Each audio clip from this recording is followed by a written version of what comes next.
juga Sobat Sehat RSGM. Kali ini Anda sedang menyaksikan Dentis, diskusi interaktif pentingnya hidup sehat bersama RSGM Unimus. Nah, kali ini Tribuners dan juga Sobat Sehat RSGM, kita bakal ngebahas tentang merawat gigi anak sejak dini nih. Nah, untuk membahas itu kita sudah ada dokter yang sangat cantik di sebelah saya, luar biasa sekali. Saya akan mengenalkan Tribuners, ada Dokter Gigi Sita Aprilia, SPKGA. Beliau adalah spesialis gigi kedokteran gigi anak. Oke, kita akan ngobrol banyak nih. Baik, selamat sore dok. Selamat sore Mbak. Kabarnya bagaimana? Alhamdulillah baik. Alhamdulillah sehat ya. Sibuk apa nih dok? Sibuk melayani pasien. Baik. Dok mau tanya nih masalah kesehatan gigi anak nih. Untuk gigi biasanya nih keluhan dari pasien-pasien yang datang ke sini tuh apa sih dok? Ya, sebelumnya saya nyapa dulu ya Mbak ya.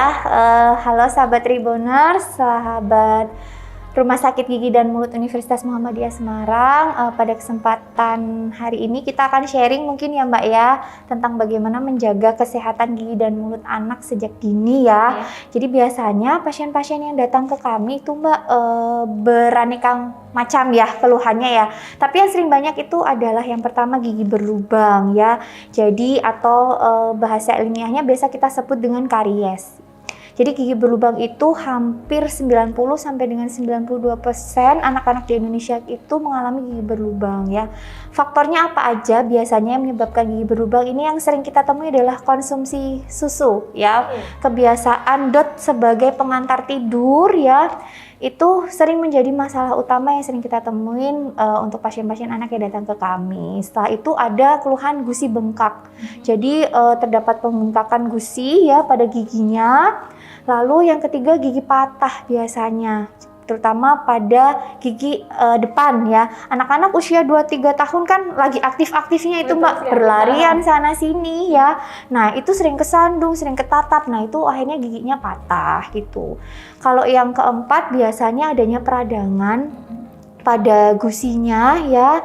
Nah peradangan pada gusi ini bisa terjadi juga karena kondisi rongga mulut anak yang memang kotor, jadi mungkin menyikat gigi iya, tetapi menyikat giginya mungkin hanya hisap-hisap odolnya aja ya biasanya kan gitu.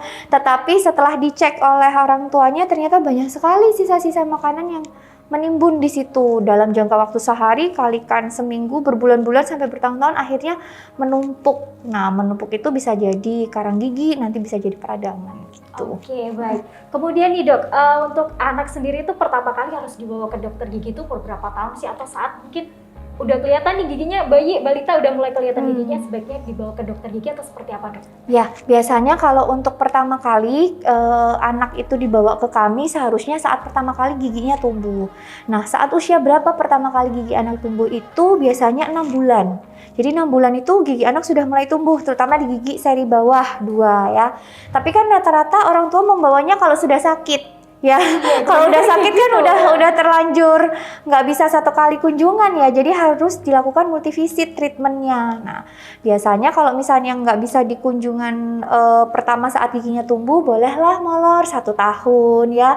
Tapi janganlah 6 tahun tiba-tiba udah lubang berjamaah giginya. Nah, kayak gitu kan sudah telat. Jadi kalau bisa 6 bulan maksimal 1 tahun lah, itu boleh dibawa ke kami. Jadi biar saat nanti kita cek, kita melakukan pengecekan di semua giginya, memang kalau ada yang berlubang bisa kita langsung melakukan penambalan. Jadi tidak harus dilakukan perawatan yang multivisit gitu.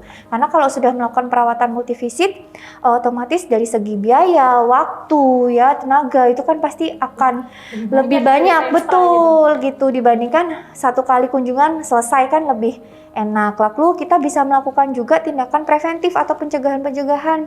Jadi misalnya ini yang masih masyarakat mungkin image-nya belum ke dokter gigi kalau belum sakit ya Mbak ya. Nah betul, belum mau ke dokter gigi. Nah kalau misalnya untuk anak kita bisa melakukan tindakan pencegahan atau tindakan preventif sebelum gigi anak itu menjadi lubang gitu. Jadi bisa kita kasih olesin selapis tipis pada gigi gerahamnya ya, dikasih vitamin biasa saya bilangnya ya. Terus atau enggak kita bisa melakukan kenalan dulu nih sama adik-adik. Kan tidak semua anak datang ke kita tuh kooperatif kan ya. Ada yang udah histeris dulu, ada yang sampai takut karena kan suaranya ya. Terus habis itu alat-alatnya, lingkungannya mungkin kan anak itu butuh adaptasi, jadi nggak bisa satu kali kunjung selesai. Jadi mengajak anak ke dokter gigi sejak dini itu penting sekali biar anak terbiasa dengan lingkungan dokter giginya. Oh ada dokternya, oh ada perawatnya, oh ada pesawat. Biasanya kalau kursi gigi saya gunakan bahasa yang seusia mereka. Bahasanya pesawat kan diimajinasi anak-anak, ada seat beltnya, bisa naik turun, bisa terbang. Nah itu anak jauh akan lebih bisa menerima dibandingkan dengan kunjungan-kunjungan yang saat dia itu sudah sakit. Kalau sudah sakit datang ke kami berarti biasanya anak itu akan menjudge, ini dokter giginya yang bikin sakit. Padahal bukan dokter giginya, tetapi memang kondisi gigi adiknya lagi sakit. Dari kebiasaan dari kecilnya mungkin tidak dibiasakan menggosok gigi dengan benar. Ya betul, betul. Kemudian dok, penasaran nih dok, biar pasien anak gak takut untuk periksa ke dokter gigi, biasanya di sini seperti apa dok? Ya, jadi biasanya memang kalau untuk pasien anak datang ke kami pasti ada reward lah ya mbak ya. Gak mungkin ya kalau datang ke kami gak ada reward. Tapi sebelumnya biasanya kita akan sounding ke orang tuanya. Sebelum mengajak ke dokter gigi, ini mungkin tips dan trik buat para orang tua ya, mbak ya. Buat membawa anaknya ke dokter gigi, yang pertama jangan menakut-nakutin anak. Nanti disuntik, nanti kalau nggak dicabut. Jangan, karena itu akan memberikan suggest ke mereka kalau menakutkan pergi ke dokter gigi. Padahal tidak semua tindakan di dokter gigi itu harus dicabut gitu. Ya itu yang pertama. Terus yang kedua, menggunakan bahasa-bahasa yang memang mudah dimengerti oleh anak. Jadi sesuai dengan imajinasi mereka. Sekarang kan udah canggih mungkin ya mbak ya, bisa dibacakan kayak semacam flip chart ya, terus atau enggak YouTube seperti itu kan banyak sekali edukasi tentang pergi ke dokter gigi itu seperti apa gitu. Jadi minimal anak itu ada bayangan ya. Terus habis itu selanjutnya mungkin mengatur waktu. Jadi mengatur waktu di sini jangan mengajak anak ke dokter gigi saat jamnya tidur, jamnya lapar. Jadi harus dienakin dulu ini anak. Iya, betul. Kalau jamnya tidur dipaksa naik sini udah histeris gitu ya. Itu pasti membuat anak udah moodnya jadi udah beda, udah nggak kooperatif. Terus selanjutnya ada juga mengatur jam kunjung. Jadi membuat appointment itu fungsinya biasanya kalau di kami sudah kita atur antara pasien satu dengan yang lainnya. Apalagi kan ini lagi era pandemi ya. Jadi sebisa mungkin tidak bertemu. Jadi sudah diatur waktunya, anak juga nyaman di sini, tidak menunggu terlalu lama tentunya ya. Karena kalau anak menunggu terlalu lama pasti dia akan bosan, betul gitu. Dan tentunya yang terakhir, orang tua harus proaktif bekerja sama dengan dokter giginya, dengan anaknya ya. Jadi kalau keberhasilan perawatan gigi anak itu tidak tergantung pada dokternya saja, tapi kerjasama yang baik antara orang tua, anak, dan dokter giginya itu juga harus ada. Misalnya contohnya, ibu ini kunjungan pertama, jadi orang tua jangan menuntut kalau ini harus dilakukan dok, ini lubang ini, kita lihat dulu tingkat emergensinya. Kalau memang itu kondisinya emergensi, biasanya kita harus mau nggak mau langsung treatment. Tapi kalau itu masih bisa kita kenalan dulu di kunjungan pertama, anak adaptasi dulu dengan alat-alatnya. Ada alat sendok garpu. Sendok garpu itu apa ya dok? Itu kan buat makan. Nah, kalau sendok garpunya kakak buat makan, sendok garpunya yang dipakai sama dokter di sini buat ambil sisa-sisa makanan yang kakak makan. Nah, itu kan anak jadi mulai oh iya paham ya seperti ini. Jadi bahasa-bahasa yang digunakan pun harus sesuai dengan bahasa seusianya. Begitu. Berarti menyesuaikan ya dok? Iya pasti harus menyesuaikan. Biar gak takut kalau ke dokter gigi. Iya betul. Karena biar image-nya nggak horor ya mbak ya. Pasti kalau dokter gigi, aduh suntik nih, kalau suntik cabut nih gigi. Iya. Dari kecil seperti itu banyak orang seperti betul, itu. Berarti betul. mungkin perlu digarisbawahi nih Tribuners untuk membiasakan anak biar gak takut ke dokter gigi gitu ya. Dikenalkan dengan dokter gigi sedini mungkin dari umur 6 bulan kalau bisa malah ya. Iya betul. Baik, kemudian dok, tindakan apa saja sih yang dilakukan dokter gigi untuk mengatasi masalah gigi pada anak ini? Oke, jadi kalau untuk tindakan-tindakan yang kami lakukan biasanya ada yang tindakan pencegahan terlebih dahulu. Jadi misalnya di gigi geraham kita kan ada cekungan-cekungan dalam ya mbak ya, nggak yang lurus gini kan, tapi kan ada cekungan-cekungannya. Itu kita bisa kasih lapisan tipis. Fungsinya buat apa dok? Kan nggak berlubang giginya. Nah fungsinya karena kan gigi geraham kita itu kan fungsinya untuk mengunyah, dan biasanya akses untuk adik-adik ini menyikat gigi pun juga susah. terlalu sering sisa makanan itu masuk ke dalam gigi geraham kita. Nah, itu makanya cekungannya ditutup pakai selapis tipis. Biasanya saya bilangnya vitamin. Buat apa dok vitamin?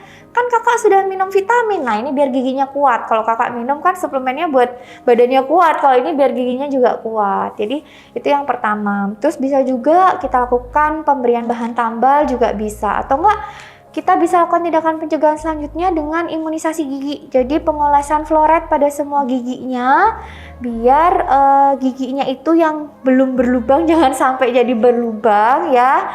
Tetapi juga harus diingat ini pada orang tua, pergi ke dokter gigi itu bukan ibarat dewa yang menjamin gigi anak sudah berlubang ditambal tetap nanti ini pasti nggak akan berlubang. Enggak, tetap bisa berlubang ya, karena kalau anak itu masih mengkonsumsi pola-pola makanan yang manis lengket ya, terus habis itu seperti permen, coklat, es krim, ciki, gulali, kue kering dan sebagainya, itu ya, itu akan meningkatkan keasaman rongga mulut kita. Jadi otomatis kecenderungan kuman-kuman bakterinya untuk bergerilya itu semakin banyak. Jadi akhirnya kumannya pindah nih dari satu gigi yang udah dirawat ke gigi yang lain, ke gigi yang lain gitu. Jadi tetap harus kontrol utama itu adalah pola makan dari anak, itu harus orang tua sangat pahamin ya. Yang kedua, mengemut makanan. Anak ini sering sekali mengemut makanan, itu juga bisa meningkatkan terjadinya gigi berlubang secara cepat. Oke, baik. Kemudian dok, peran orang tua sendiri sih dok untuk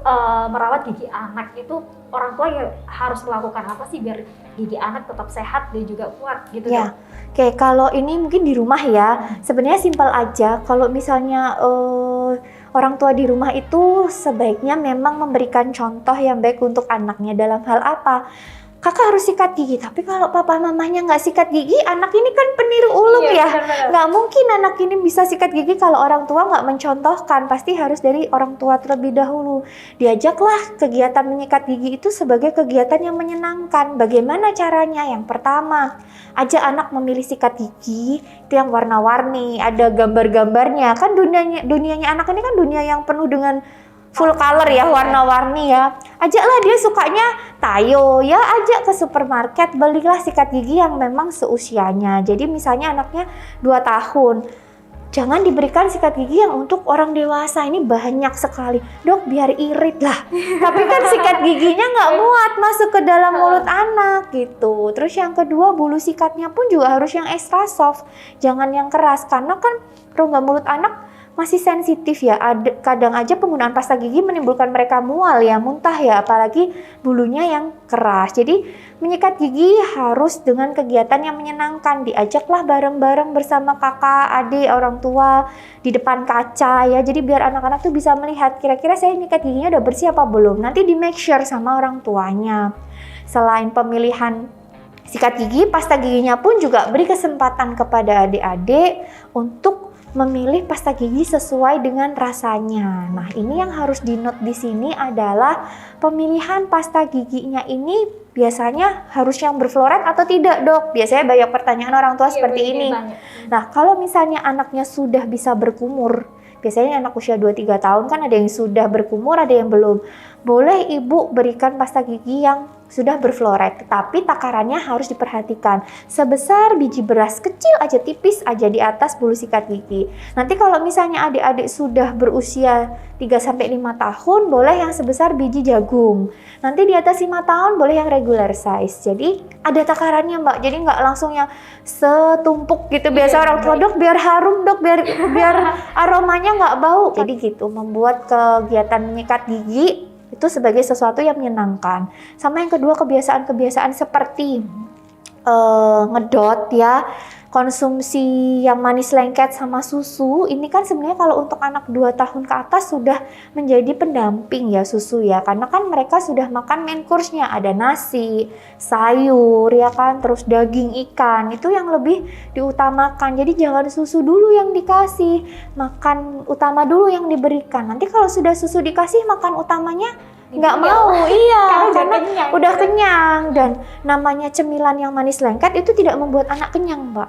Yang ada ketagihan ya kan. Makan terus jadi Makan ya, terus, yang betul. Makanya juga. snacking yang bagus itu adalah buah-buahan yang mengandung serat sama air. Apel itu boleh, semangka, pir itu bagus. Jadi ya kalau masih konsumsi yang manis lengket, yang ada anaknya lapar terus. Semakin lapar, semakin banyak makan coklat, permen, semakin giginya juga warnanya coklat gitu. Baik, tadi sempat dokter Zita sebutin nih masalah ngedot nih dok.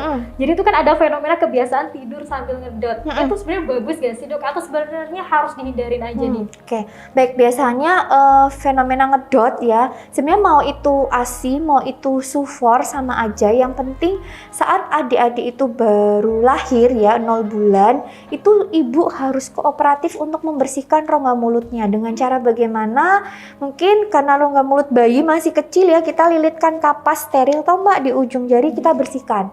Kalau nggak mau repot nih, sekarang kan sudah banyak tisu-tisu yang khusus gigi mulut ya, yang dijual di toko-toko baby, itu boleh dililitkan, kita bersihkan di rongga mulutnya. Terus habis itu nanti naik tingkat lagi, kalau misalnya sudah 6 bulan, itu kan sudah mulai MPASI ya. MPASI tetap harus dibersihkan, karena mau itu MPASI, mau itu pakai ASI pun, tetap akan tertinggal sisa-sisa makanan yang menempel di gigi maupun di lidah. Kalau 6 bulan biasanya kan baru tumbuh 1 gigi, 2 gigi yang bawah ya terutama ya. Tapi nanti kalau sudah sampai lengkap usia 3 tahun, ibu-ibu ini harus proaktif untuk mengajak dan mengenalkan anak itu untuk membersihkan gigi dari 0 bulan walaupun dia masih owek-owek. Tetapi sebenarnya kita udah memberikan sensoris ke dia ya kan, kasarnya kan kasar masuk ke gusi sama ke lidah kan dia tetap udah ada sensasi di situ. Kita mengenalkan pelan-pelan. Nanti naik ke 6 bulan juga ibu-ibu tetap harus membersihkan giginya adik-adik. Kita mulai pakai finger toothbrush ya, itu bisa untuk 6 bulan sampai 1 tahun. Jadi ibu-ibu beli yang dari silikon itu, masukin di telunjuk, dibersihkan giginya gitu. Nanti kalau misalnya sudah 1 tahun ke atas, bisa dibelikan sikat gigi yang memang ada urutan step by stepnya, ada yang 1 tahun, 2 tahun. Biar apa? Biar anak mulai melatih motoriknya, ya koordinasi mata tangan untuk dimasukkan ke dalam rongga mulutnya begitu. Berarti harus menyesuaikan ya dok ya. Ya, pasta betul. gigi, kemudian sikat gigi juga harus menyesuaikan. Ya. Anak umur berapa nih? 1 tahun dia dikasih sikat gigi dewasa. Apalagi dikasih pasta gigi dewasa yang ukurannya besar gitu ya, banyak gitu ya. Betul. Baik. Dok, mungkin terakhir dok, ada pesan yang bisa disampaikan ke Tribuners dan juga Sobat Sehat RSGM?